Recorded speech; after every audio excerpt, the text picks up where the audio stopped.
Sahana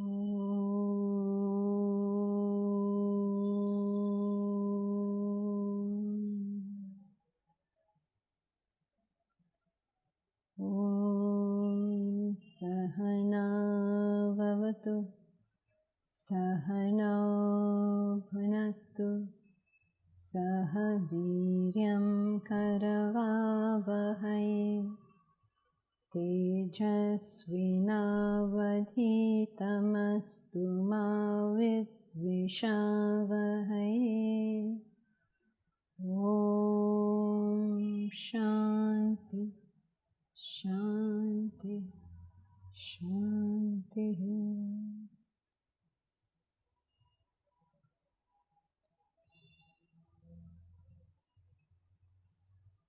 One of the most famous verses of the Bhagavad Gita, in fact, if I ask you now, which is the verse of the Bhagavad Gita which you have ever heard, I think most people would talk about the words Karmanyavadhikaraste ma phaleshu kadachana. One of the most famous, most oft-quoted verses, one of those verses which is truly associated really with the Bhagavad Gita. So let's try and understand what is this concept that it is dealing with. It's dealing with the concept of fruit of action. And what it says is, Karmani adhikar aste. In actions, adhikar aste. Your right is in actions, means your right is to the action. Karmanyavadhikaraste ma phaleshu kadachana. Ma, not, phaleshu, in fruit. Kadachana, never. Never in the fruit of that action. Your right is the action. Your right is not the fruit of action. So this is a little surprising. It's trying to tell us that we ought not to work with the fruit of action. So it's kind of surprising concept. If you hear it, you say, that's kind of strange, because why would you not work for a fruit of action? Whoever works without a fruit in mind. Any action is performed because there's some push from the past. You like the action, you want to do the action, there's some desire for the action. Or alternatively, there's a pull from the future. You want something out of the action. You may not particularly like doing the action, but you are doing it because you want something. A student studies either because he likes to do the action, he likes his studies, or alternatively he wants good marks and a good job and all of that stuff. So therefore, even though he doesn't like the studies, he still does them.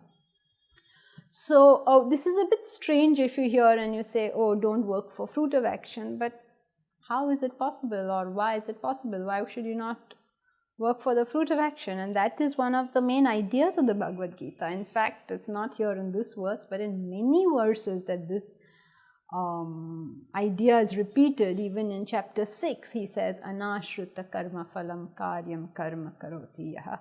Not depending on karma phalam, on fruit of action, he who does what he ought to do. Sa sannyasi cha yogi cha. He is a sannyasi, he is a yogi. So this is a oft-repeated concept in the Gita, and let's try and understand today what it is all about. When it says don't work for the fruit of action, you have to understand this carefully. The fruit of any action, the result of any action, the consequence of the action is all dependent upon the quality of the action. Action is the seed and the effect is its result or failure. So the quality of your result of failure is directly proportional to the quality of the action. To think about the success and failure is not as important as improving the quality of the action. When you have better quality action and a lot more action, you will have a better quality and a lot more fruit. So why is the quality of our action compromised? The quality of our action is compromised when we, instead of thinking of the action, start thinking about the fruit. Instead of my concentration being entirely upon the action, my concentration goes to the fruit. Therefore, my action becomes impoverished. My action is not as good as it would be had my whole attention been there. So it says, switch off from the fruit and concentrate, put your attention on the action. The greater your concentration on the action, the better is going to be your fruit. To look for the fruit in action is a bit like children, They go about planting seeds. I don't know if you ever experienced this as a child, but a child will go and plant a seed, and then he'll dig the soil, get the pot, he'll put soil, he puts the seed into it, he does all this stuff, and then he puts water, and then his mother says, go wash your hands up, and he goes, washes his hands up, and he sits down in the living room for 10 minutes, and then he rushes to the pot to see if anything has happened. Nothing has grown yet. It's like that. When we do an action, there's always a time gap between the action and its result. In that time gap, instead of thinking about the result, why not do some more actions? You'll get the result quicker. So whenever our mind shifts to the fruit of the action, we do less work and we agitate ourselves. A woman who is dieting, for instance, behaves much like this. The first day of her diet, what does she go and do? She'll go and stand straight on the weighing scales. Nothing will happen. Results take time. This is a natural thing. When it's taking time, don't worry about that. Just go about doing some more work. There is no point thinking, when I get this will happen, that will happen. There's so many children's stories you've heard already that talk about a person dreaming this will happen, that will happen, and then all this, nothing happens. Don't count your chickens before they are hatched. So when our mind goes to the fruit of action, two things happen. Number one, we concentrate less on the action, therefore the type of action reduces, the quality of the action reduces. And secondly, mind is agitated. And that's a lot of the stress of work. All these sportsmen go through all the pressures of the game. What are the pressures of the game? Nothing but, I want the fruit, I want the fruit, I want the fruit. Instead of seeing the ball when it comes towards me, all I'm seeing is the scoreboard. As a consequence, I missed the big shot. So, all these pressures, all this agitation that our work seems to be bringing out is not work itself causing any agitation. Work cannot cause agitation. In fact, work is very peaceful. It is that craving, that demanding, that longing, that wanting for the fruit that creates all the pressures of work. And there's a very beautiful Zen story about this. There was a Zen master who was very good at archery, and he was supposed to be the champion archer. And one young upstart came to challenge him. So the fellow came to the master and said, I'd like to challenge you as the champion. And the story goes that the master who was sitting there got up and left. So this young upstart said, I've challenged you, you must face the challenge. You can't walk out like that. If I challenge you, then you have to take the challenge, and then one of us is the champion. But the master didn't listen, he continued walking. And he kept walking, the story goes, and he went up a mountain, and this young fellow was rushing behind him, trying to get him to participate in the tournament so that he would become the champion. But then he kept going up the mountain, he went right up the mountain, and he came to a precipice. Below was a raging river, and across the mountain, from this mountain to the other mountain, there was a very old, in a terrible state, a rope bridge. It was such a worn out rope bridge that it looked like it could collapse any moment. So this master went up to the precipice and then went on to the rope bridge, and then when he was on center, this rope bridge at a very precariously placed position, the raging river below him, he took out his bow and took out his arrow and he shot. And that shot went directly to the bullseye of their board. He took out another arrow from his quiver and he shot, and again directly to the bullseye through the first arrow. And once more he shot from the bridge through the second arrow to bullseye. Then he turned to the young upstart and he said, "Your turn. Any fool can shoot from steady ground.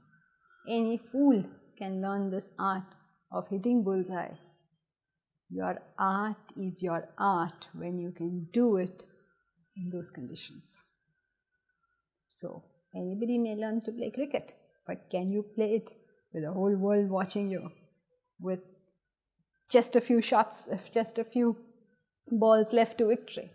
That's when you need your talent. And really, that's when your talent leaves you. Isn't it true of doctors? Doctors can do surgery on anybody but their own kith and kin. So everybody is not able to function at the time when they most need it. You may be a great talker, but when you go to a negotiating table, you may not be able to do this.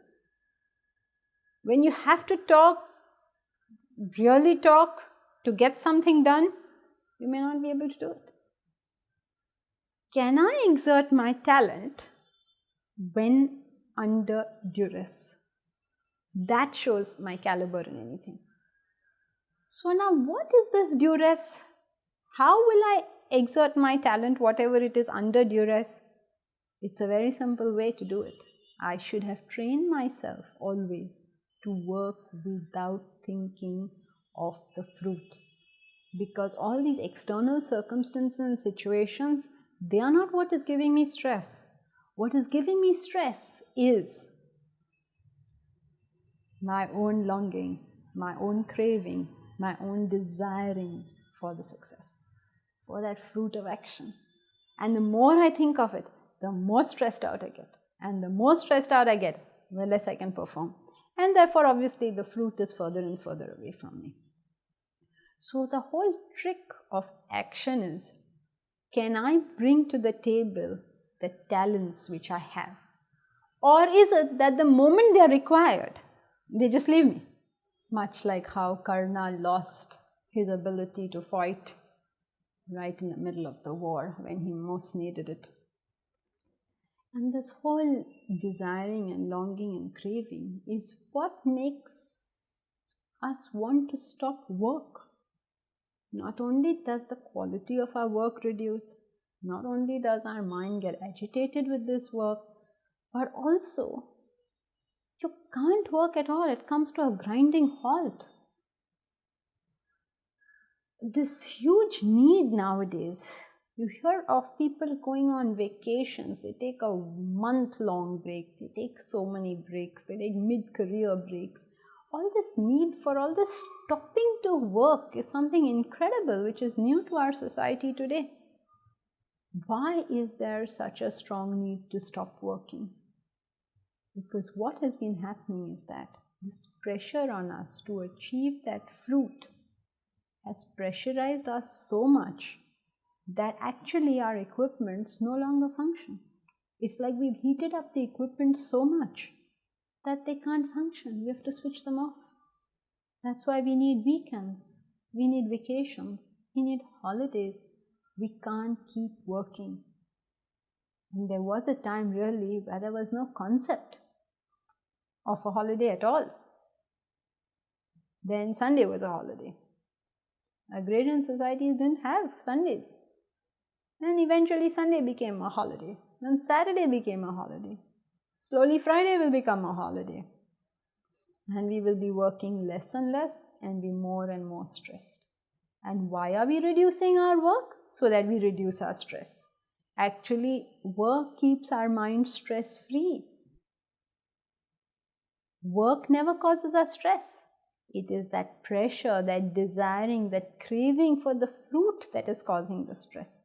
If we could go on working, just go on working without thinking of any fruits, without thinking of any results, why, you would have achieved continuous motion. Well, not really, but you can go on and on working. Not only one goes on and on working, one is always calm, always blissful. And one is always achieving more and more, better and better, higher and higher. Nowhere does it mean when we say don't work for a fruit of action, it doesn't mean don't progress. In fact, it is the way to progress. Don't work for fruit of action. People think, oh, does that mean we should somehow curtail what we should strive for? No, not at all. Strive for the moon, achieve anything. But learn this thing. This is what we have to learn, to strive with contentment, to be happy with what we have, and then strive for anything. To be happy with my Maruti 800 and strive for the Merc. But to be dishappy with my Maruti 800 and striving for the Merc means when I get the Merc, I will be just as discontented. Because at any stage, there will always be something more for me to aspire for. So the concept about working without the fruit is not a concept telling us that we should somehow restrict our aspirations or not have certain things. Not at all. It is telling us a proper way to go about doing these things.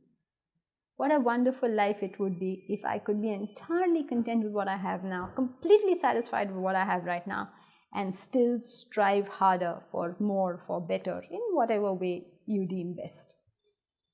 That way I will be very successful, I will be very stress-free, and I will also grow in a very important facet of my life, which is human character. Human character is developed out of this thing, that I can just work for work's sake. There is work to be done, there is good, noble, holy work to be done. Let us get together and do this work. Our world requires so much work to be done. Let's do it. Let's aim high. Let's achieve something spectacular. But let its price not be my nightly sleep. Why can't I work hard all day and sleep hard all night? Why not? Why is it that my work prevents my sleep? Why is it that my work must stop? Let's work hard. Let's put away this fruit of action and plunge into whatever needs to be done and really make something spectacular for ourselves and for this world. But then the question would always arise as to how. How would we do this? What are we supposed to do? When you say don't function on the fruit of action, what exactly does that mean? Don't function for the fruit of action obviously does not mean don't have a fruit, don't have a goal. Because if we start functioning without a fruit, without a goal, then our actions are directionless. If I say, when I get out of this building, shall I turn right or left? The only question you can ask me is, where do you want to go? So every action that we take is actually determined by where do you want to go. So you have to have a fruit, a goal, something to aspire for. So don't work for fruit of action does not mean don't have a goal. Of course we have to have a goal. We need to fix ourselves a proper goal, and then we need to fix ourselves a proper plan of action to reach that goal. You can't just, if you start dreaming about the goal and saying, oh, it'll be so nice when I have this, it'll be so wonderful when I have a Mercedes, then I will go in the car, and then everybody on the road will stop and look at me. All this is just waste of time, right? So I need to fix a goal. I need to think, okay, I need a Mercedes, okay, for whatever reason I fixed that I should get a Mercedes. Then I have to fix, how long do I think it will take me to get there? So I say, okay, dependent on my current turnover, I think I would need another 4 years to get a Mercedes. Okay, great. So in these 4 years, what exactly am I going to do? I'm going to do this, this, this and so many things. So whatever I'm going to do in the next 4 years. And I plan my way and I say, okay, so now I have to do something specifically today, right? Because eventually what gets me the Mercedes is the action that I am doing now. So I have to do this action. When I do this action, now this is where the crux of the issue lies. When I do this action, having put up my goal, having planned out my pathway to the goal, now I get down to action. When I get down to action, this is the time that I switch off from the past, I switch off from the future and plunge into the action.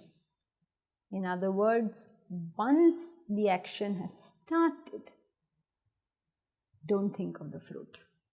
Whatever you want to have done with the fruit, whatever goal, whatever plan, that should have been done well in advance. Now it has started. Now 100% on the action.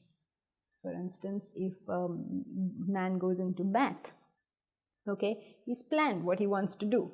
They've set a target of to achieve so many runs. They've planned how they're going to do it. But when the bowler starts bowling, all that is out and all that you can then see is that ball coming towards you. That's all. And if you can achieve this thing of being able to switch off completely from the past or the future, you would do, anyone would do, the most perfect action they are capable of doing.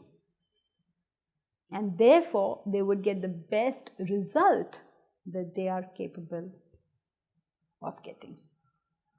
Some people object to this on the grounds and they say, no, it is not just my work that gets me fruit, so whatever I do doesn't matter. But there are so many other things, there's luck and there's destiny and there's God and there's so much other stuff. Vedanta says, your action gets you the results. That's it, nothing else. It's just your action which will get you the result.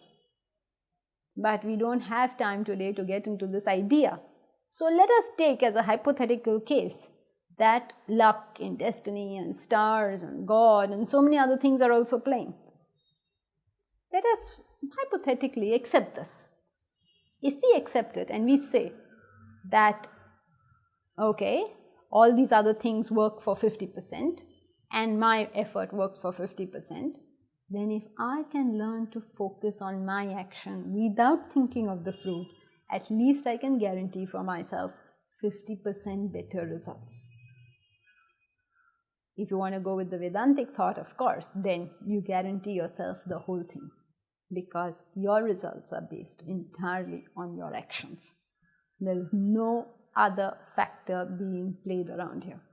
But if you claim, no, there are some other factors, then give them their weightage and say, at least the rest of it, I can assure myself, will be perfect if I could get this action perfect. So therefore, if we can function in life without the fruit of action, what does that mean? When the action starts, I ought not to think of what I have to get from the action. That's one way of looking at it. There is yet another way of looking at it. I need not in every action think of what I'm personally going to get from the action. If I can work for a common cause, for something much higher that includes everybody's interests, I would do superior quality actions. The quality of my action would be so much better if the thought behind that action was so much nobler. Therefore, you see people who may have less abilities, but they're able to conceive a vision much greater. They're able to achieve something much greater. In fact, very interestingly, all these people who achieve something, many people who've achieved something great in life, you may notice that they don't have any particular spectacular ability more than you and I. It may not be, maybe of course good at some things, but then we are also good at some things. So how come some people have this great spectacular win, let's say? Could it not be because They put themselves aside. They had some vision which was nobler, which was greater. All the barristers who are graduated with Mahatma Gandhi, we don't know any of them, we know only him. So why do we know only him? He had a vision much greater, much vaster, much bigger than the concept of personal profit. So when we look at this concept of don't work for fruit, the first way you can understand it is by saying, when the action starts, don't think of the fruit.